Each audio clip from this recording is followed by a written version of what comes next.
todas elas, os editais todos de 2010 que eu vi, todos eles colocam condições até a data que é o que está na deliberação, até a data da publicação. Condições de existência até a data. Os editais e as atas das sessões. Eu tenho comigo. Não vi nenhuma dessas aqui, do jeito que você está falando aí. Embora tudo nessa correria da semana, possível de eu estar enganado, mas pelo menos os editais têm certeza. Todos os editais têm certeza. Nenhum deles refere-se que condições válidas lá no ano passado. Todos falam, de acordo com a deliberação, né? Condições válidas na data da publicação do edital. Todos eles falam isso. Enfim, isso me levou a raciocinar melhor. Eu não estou nem dizendo que, de fato, essa postura com a qual eu concordo expressamente seja inadequada. Apenas entendo que possa, assim como alguém aqui não trouxe para o Conselho uma questão de cota racial para reapreciar, tem o seu fundamento, o seu argumento. Enfim, eu entendo que merece, mas basicamente porque eu acho que não é... bom, claro que temos que ver isso, né? Porque eu acho que não é uma decisão consolidada já. Esse processo 12214 foi votado há alguns meses atrás, né? É recente. Mas está pedindo vista? Sim. Processo 495-2015, vista ao conselheiro Pedro Avelar. Chama o processo SDP 497-2015, interessada Luciana Maquieto Thales Sandoval, impugnação, concurso de promoção, nível 3 de nível 4, relator, conselheiro Kátia Beja Romero.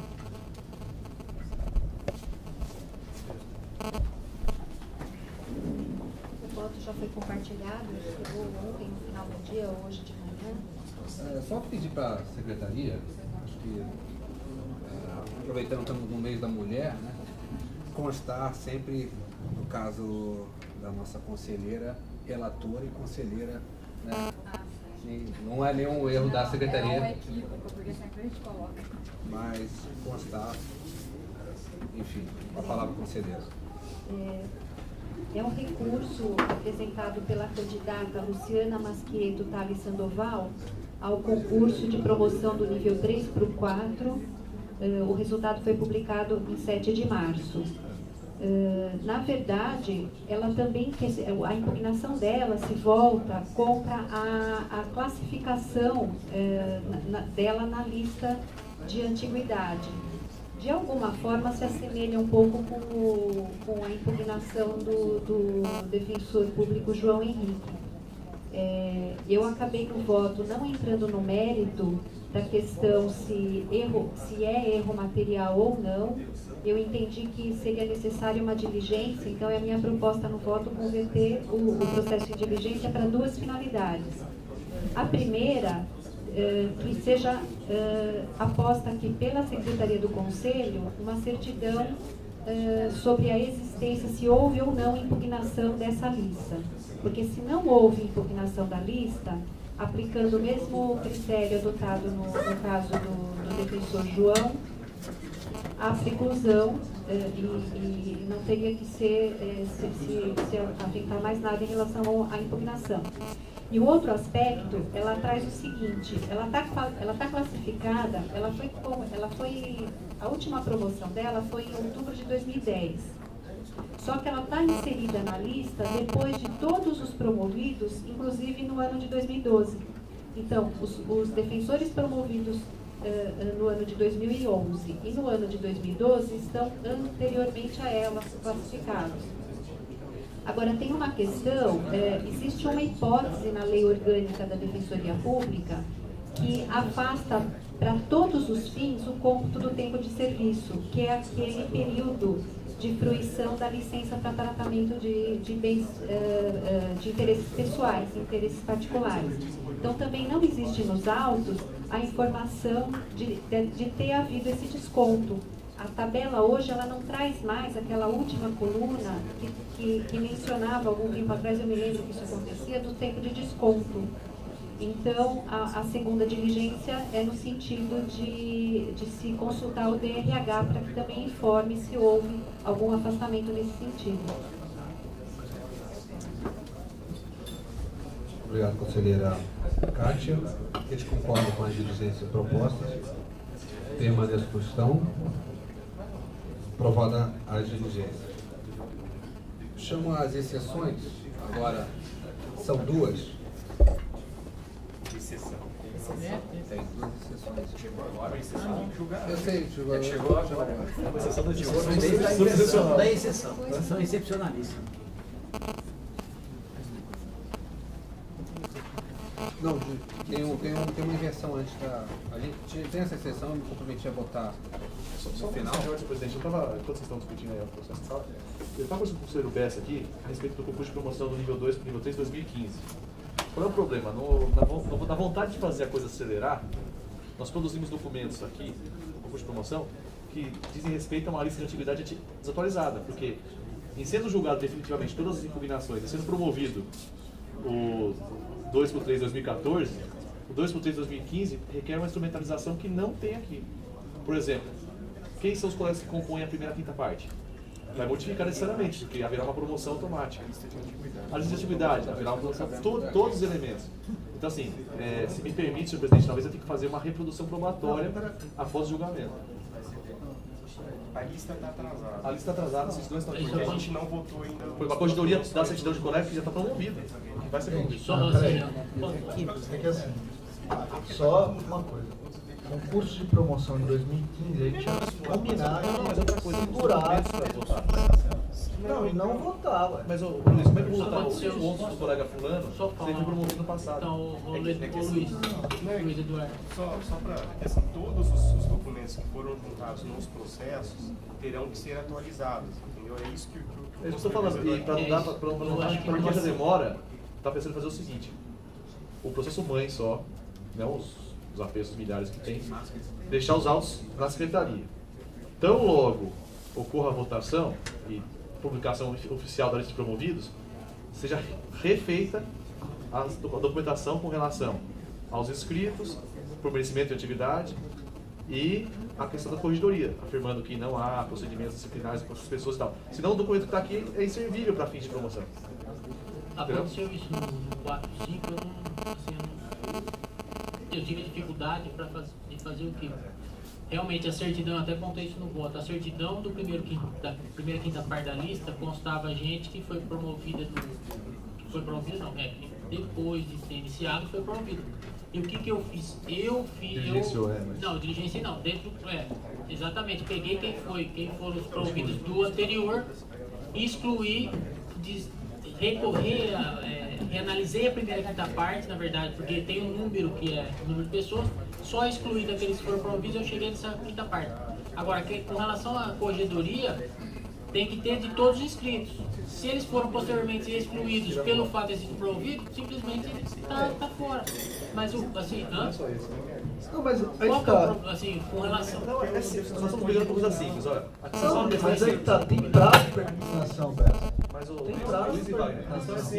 E outra, qual o interesse de uma pessoa que foi publicada lá atrás, que já não vai mais concorrer nesse concurso e impugnar a lista? Falta A interesse. princípio não tem, assim, não sei se tem questão alguma... não é de mérito, tipo, olha, sim ou não. A questão é documental. Não, mas... Eu só acho que é razoável o seguinte, que encerrado o concurso de promoção atual, vem aos autos do concurso de promoção. Esse quem foi promovido? O resultado é óbvio. Isso tem que estar nos Sim, autos. sim. Isso é Não, óbvio. então, não, aí a gente avançou, então. Não, Agora o que a gente quer é E com uma base nisso, diligência. faça uma certidão. Uma certidão. Uma certidão dizendo Essa é qual a que é. proposta, por isso que eu estou Uma propondo. certidão contendo a lista. Os aprovados, que senão fica uma Não, situação... a lista de atividade não. A lista de atividade é a mesma, só com a exclusão daqueles em que foram promovidos. Na verdade, a primeira quinta parte... São defensores que já foram promovidos. Não, mas então, aí tá. A gente só precisa. Desde que tenha os A conhecimentos. princípio nós decidimos sobre isso aí, falando assim, que na verdade a gente ia fazer as adaptações nesse ano para que isso não ocorra mais nos próximos anos. É um período de adaptação, assim, esse é assim, fazendo uma certidão. Eu concordo com a dirigência que vá para a secretaria, ela fala assim, ó, desse concurso do ano anterior, esses foram os promovidos. A partir disso, existe uma nova lista, uma primeira e quinta parte, que é esta. O resto permanece igual. Não, assim, na verdade, excluindo, assim, se ele estava em oitavo e agora passou para sétimo, mas a ordem não vai alterar, então não vai ter prejuízo para ninguém. Então, a princípio, não surge interesse de ninguém impugnar esse tipo de coisa, porque só vai excluir. Não, a princípio não. Definitivamente não tem interesse de ninguém impugnar, se apenas excluir aqueles que foram promovidos no ano anterior. Não, mas se nós não tivermos um documento formal Sim, não, falando contra disso, isso eu não tô o relator vai ter que fazer essa lista de antiguidade dele, excluindo os outros, Sim. e ele pode cometer equívocos ali Então, na mas elaboração disso. uma certidão. Isso, daí caminhar só fazer Porque, por uma exemplo, certidão. tem certidão aqui, inclusive, da quinta parte, que Tudo bem. está atrasado, entendeu? Mas as certidões dessa quinta parte, elas têm que permanecer porque eles estavam Naquele escritos, momento, sim. Naquele né? momento. Agora, só uma questão também. Não daria para publicar novamente uma lista de antiguidade, porque a lista de antiguidade ela tem um prazo até o dia 10 de janeiro. Nem foi expedido. Nem foi expedido. Vocês estão entendendo errado. Não, então tá Mas é bem bom. mais simples, Mas mas certidão. é só para não ter impugnação futura do que está acontecendo, né? Não, tá ótimo. Entendeu? É uma coisa tão simples que parece que. Atualização da certidão da quinta parte. Entendeu? Vai estar lá falando, olha, fulano foi promovido, agora a quinta parte é essa. Para que não ter? Não tem intercorrência. E para não demorar o processo, estou antecipando isso para poder. Porque senão depois vem o defensor impugna e fala assim, não, mas eu tô na quinta parte. O cara não estava. Mas cadê? Qual que é o documento que fala que ele estava ou não estava? Ele fala, fulano de tal não estava na quinta parte.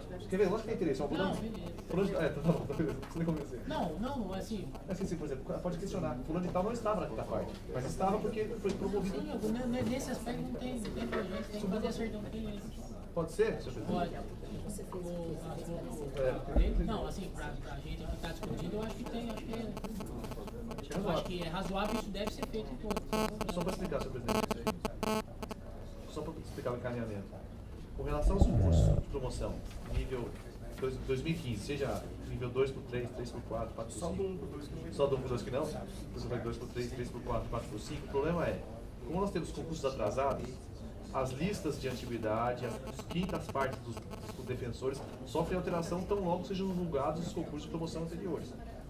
Para que não haja nenhum tipo de impugnação de colega que, por exemplo, não está na quinta parte, mas reclama do mérito, estou pedindo para que, tão logo seja feita a promoção do nível 2 por 3 2014, venha aos autos uma certidão dizendo fulaninho, ciclaninho e beltraninho foram promovidos e a nova quinta parte é essa. Para que isso? Para que a gente possa filtrar e aí não ter nenhum espaço para impugnação. Senão amanhã o cara que não estava na quinta parte vai falar o fulano que foi promovido também não estava na quinta parte. E aí começa uma discussão que nós temos que enfrentar depois. Só uma coisa, não vai dar para votar esse hoje. Só do 1 por Então fica a recomendação à Secretaria para determinar o RH as diligências necessárias para a atualização da lista, imediatamente. A última... Não, imediatamente eu digo assim, após a atualização, após a finalização dos concursos de promoção.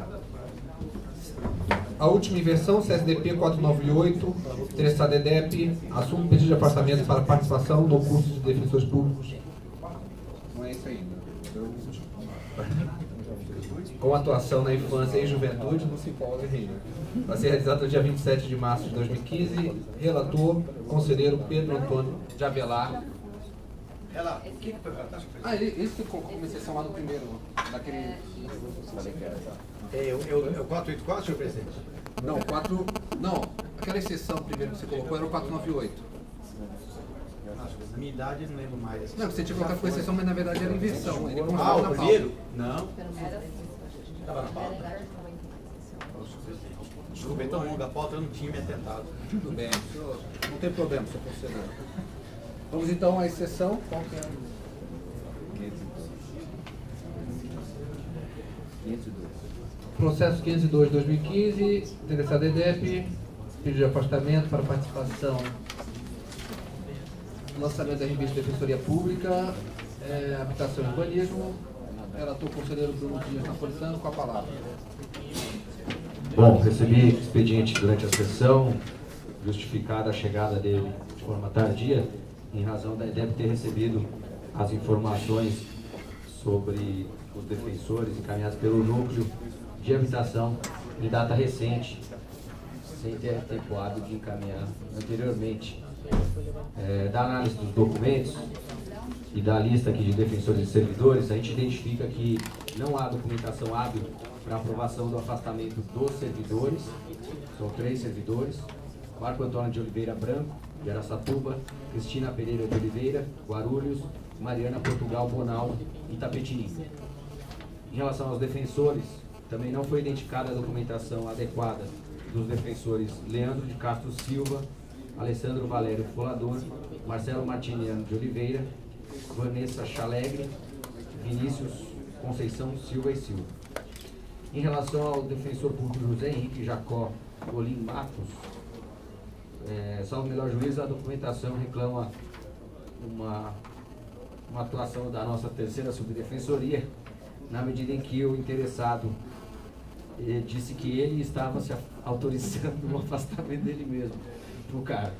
Ele é coordenador regional, então é necessário que o terceiro sub dê essa autorização. Então ele autorizou o afastamento do doutor Leandro, da mesma unidade, dele mesmo, o que eu entendo que deve ser integrado nesta oportunidade pelo terceiro sub, se ele se sentir à vontade. O conselheiro Bruno Napolitano, em vista dos autos aqui, rapidamente, em tese o equívoco do coordenador José Henrique Colino Matos, ele nos autos juntou todos os comprovantes a respeito dos requisitos que a nossa deliberação prevê para o afastamento, sendo que, por isso, de forma oral aqui, depois peço que conste em ata, autorizo o afastamento.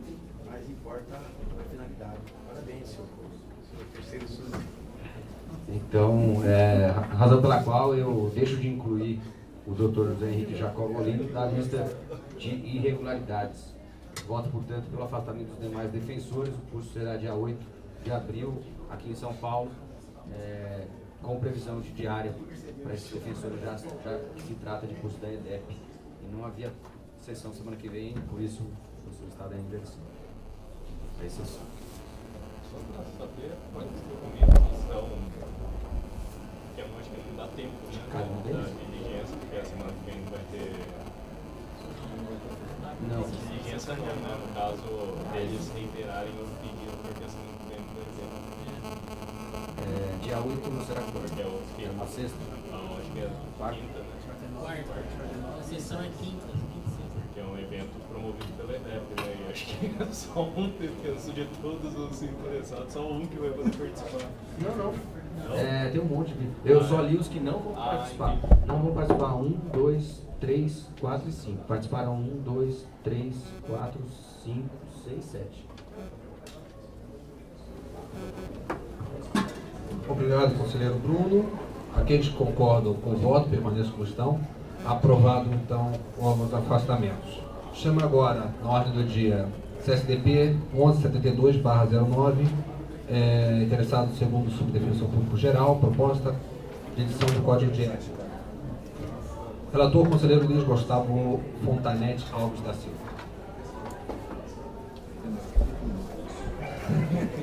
Vou tentar me apressar.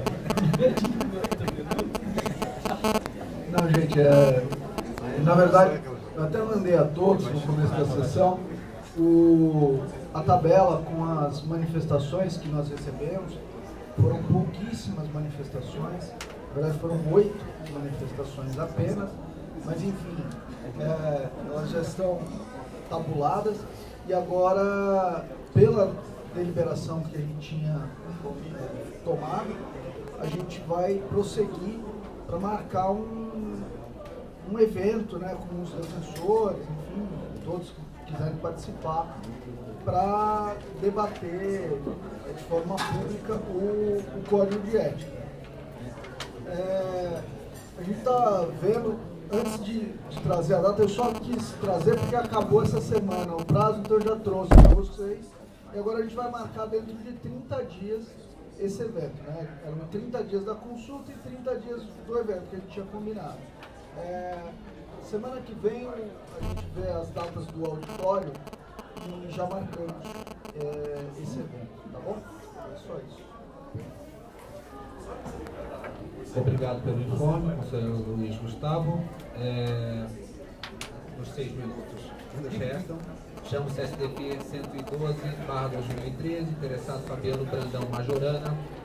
Proposta de deliberação que regulamenta o limite de afastamento em funções e cargos de confiança. Relator, conselheiro Luiz Eduardo Toledo, vista ao conselheiro Bruno Napolitano, que tem a palavra. Está pronto? Pode ler, eu quero dizer assim, pode ler o voto, às vezes alguém já quer vista e tal. Ou explicar o voto dele. A vista coletiva. Seu voto. Voto mais bom, trabalha. voto bom. Processo bom. É importante frisar o quanto o conselheiro Pedro trabalha contribuindo.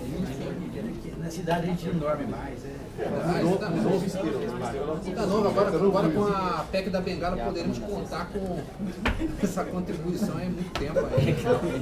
Se aprovar essa PEC aí, eu vou me suicidar. Bom, senhor. Toma essa, bobão. Toma essa, bobão. Não, não é comigo. Comigo não. Toma essa, bobão. Fala o que quer, né? Com a palavra, o conselheiro Bruno.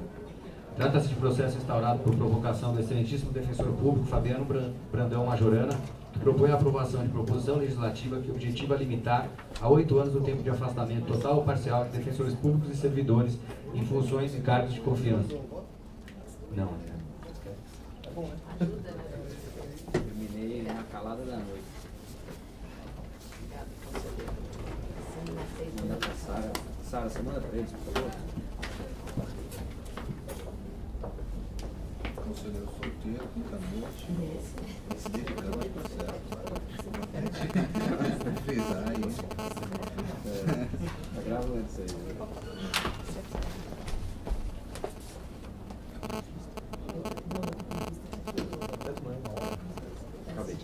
Acho que ele pode ler o voto.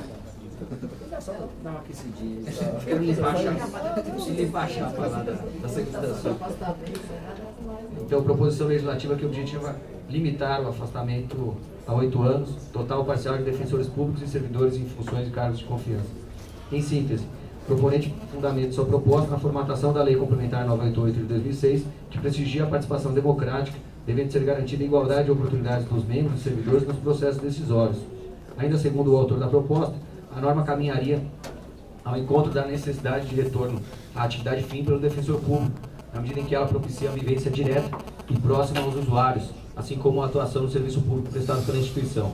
Além da limitação do afastamento por até 8 anos, o proponente sugere que a proibição de ocupação dessas funções e cargos ocorra por 2 anos, podendo após esse prazo ocorrer nova nomeação para estes cargos. Foi designada para a relatoria, então, excelentíssima conselheira defensora pública Fabiana Botelho Zapata, que divergiu da proposta. De acordo com a relatora, a míngua de limitação temporal na Constituição Federal para estes cargos não poder-se-ia a legislação infralegal criar tal proibição. Ainda durante o mandato exercido pela conselheira relatora, foi realizado pedido de vista pelo também, então, ex-conselheiro defensor público José Moacir Doreto Nascimento. Naquela oportunidade, o conselheiro converteu o feito em diligência para que houvesse ajuntado pelo Departamento de Recursos Humanos da lista de defensores públicos afastados de suas atribuições, contendo o nome, cargo e período de afastamento.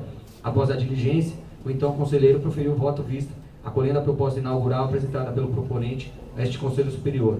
Houve pedido de vista pela também então excelentíssima conselheira defensora pública Franciane de Fátima Marques, porém não houve tempo hábil para a aprovação de voto vista em razão do encerramento do mandato anterior dos conselheiros. Configurada a nova formação do Conselho Superior, os autos foram redistribuídos ao excelentíssimo conselheiro defensor público Luiz Eduardo Toledo Coelho. Em seu voto vista, o conselheiro inicialmente suscita preliminar para debater acerca da permissão para os sucessores das cadeiras ocupadas pelos conselheiros Fabiana Botelho Zapata e José Moacir Doreto do Nascimento proferirem voto nestes autos, eis que aqueles conselheiros já se pronunciaram. Segundo o atual conselheiro Luiz Eduardo, o regimento interno autoriza em seu artigo 41 que haja alteração do voto já proferido, desde que antes de pronunciado o resultado do julgamento pelo presidente do Conselho Superior, de modo que estaria autorizada a apresentação de votos pelos sucessores. No mérito, o conselheiro anui a proposta inicial, divergindo tão somente em relação ao prazo máximo de afastamento, passando a sugerir que seja de 4 anos ao invés de 8. Em suas razões, o conselheiro esclarece que a proposta se coaduna com a participação democrática na tomada de decisões e o princípio democrático de alternância do poder. Cita em complemento limites temporais criados pela Lei Complementar 988 de 2006, todos apontando o prazo de 4 anos de afastamento após uma eventual recondução. Partindo destes exemplos, o conselheiro pondera que se mostra mais adequada a limitação do afastamento a 4 anos, tendo em vista que seria mais lógico, haja visto que o defensor público responsável pela nomeação da função de confiança ou cargo em comissão possui esta limitação menor. Ou seja, o defensor público comissionado não poderia permanecer mais tempo no cargo do que aquele que o nomeou. Eis a síntese dos autos. Preliminar. De início, concordo-se com a preliminar aviada pelo conselheiro Luiz Eduardo, no sentido de que todos os conselheiros com direito a voto podem se pronunciar. A parte do artigo 41 do Regimento Interno, que permite a alteração de votos até o pronunciamento do julgamento, como bem destacado pelo conselheiro, cabe também justificar este encaminhamento a partir da teoria do órgão, que permeia o direito administrativo. Nesta esteira, o Conselho Superior é órgão colegiado da Defensoria Pública composto por cargos representativos, sendo irrelevante do ponto de vista orgânico administrativo as pessoas que ocupam tais cadeiras, já que a prolatação de votos ocorre por cada órgão que compõe o colegiado. Desse modo, o flexo de princípios e normas que regem as atividades do Conselho Superior, especialmente as regras do regimento interno, se projetam aos órgãos que sucederem os anteriores, sendo aplicados todos os direitos aos novos conselheiros, voto, pedido de vista, dentre outros, ainda que em relação aos processos que se iniciaram em gestão anterior. Por isso, mostra-se legal a votação pelos novos conselheiros, ainda que em sentido diverso daquilo que já foi consignado nos autos pelos seus antecessores. Não precisa ser votado essa preliminar, né? Questão de votação. Mérito da legalidade da limitação temporal para funções de confiança e cargos em comissão. Superada a preliminar, concorda-se também no mérito em relação à proposta inaugural. Como bem sopesado pelo autor da proposta, acompanhado pelos conselheiros que com ele convergiram, a limitação do tempo de afastamento pelos ocupantes de cargos em comissão ou funções de confiança encontra fundamento matriz na Constituição Federal, especialmente no princípio da democracia. Como já esmiuçado pelos adeptos ao mérito da proposta no exame, os ditames constitucionais democráticos exigem que as instituições públicas criem mecanismos que garantam a gestão participativa, o que se faz mediante a alternância do poder em cargos em comissão ou funções de confiança. Vislumbra a adequação da interpretação apresentada ao princípio democrático, na medida em que a verticalização dos direitos fundamentais se irradia às instituições públicas, devendo seus órgãos garantirem a máxima eficácia destes direitos. Ao lado da eficácia vertical, surge também a necessidade de se espraiar a oportunidade de que diversos segmentos da Defensoria Pública ocupem estes cargos estratégicos de chefia, direção e assessoramento, conforme a descrição constitucional dos cargos em comissão e funções de confiança descritos no artigo 37, garantindo-se a concretização do pluralismo político, um dos fundamentos da República. Inevitável neste ponto o paralelismo de ideias com a interpretação constitucional travada pelo jurista alemão Peter Heber, segundo o qual quem vive a norma acaba por interpretá-la, ou pelo menos co-interpretá-la. Para o autor, o sentido da Constituição é dado pela atuação de diversos segmentos da sociedade, principalmente pela intervenção do próprio cidadão. Utiliza-se na aplicação da Constituição interlocutores, que até então eram considerados inválidos. Internalizando esta hermenêutica constitucional a proposta em análise,